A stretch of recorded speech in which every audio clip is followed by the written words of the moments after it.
ถึงลิขิตจากฟ้าที่ได้กำหนดมาผ่านวันเวลามาจนตอนนี้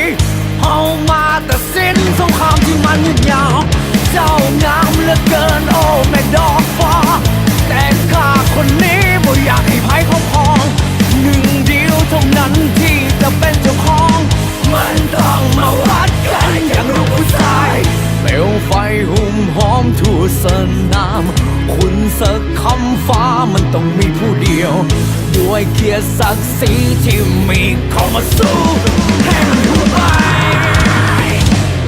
ตายเป็นตายก็ยอมมาลองวัดกันไปเพื่อตกเลือดไหลคอยก็พร้อมเข้าไปด้วยทุกอย่างที่มีลุยเข้าไปจังๆสู้สักครั้งนี้มีน้ำลองวุ่น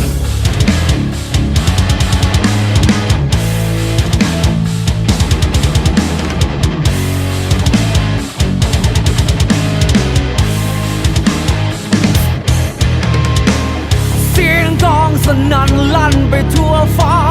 หมู่ดวงดาราเป็นสักขีพยานจะเอ่ยว่าจะศักดิ์ของข้านี้สตรีผู้นี้ต้องเป็นของข้าผู้เดียวหัวใจของข้าแข็งกว่าเหล็กไหลเปลวไฟที่ฮ้อนแผดเผาได้ทุกอย่างวิญญาณของข้ามันบ่เคยสะท้านจบดาบขึ้นฟ้าแล้วมาวัดกันต่อไปเปลวไฟหุ่มหอมทั่วสนามคุณสักคำฟ้ามันต้องมีผู้เดียวด้วยเกียรติศักดิ์ศรีที่มีเข้ามาสู้ให้มันอยู่ไปตายเป็นตายก็ยอมมาลองวัดกันไปเพื่อตกเลือดไหลคอยก็พร้อมเข้าไปด้วยทุกอย่างที่มีลุยเข้าไปจังๆสู้สักครั้งนี้มีน้ำลางวัน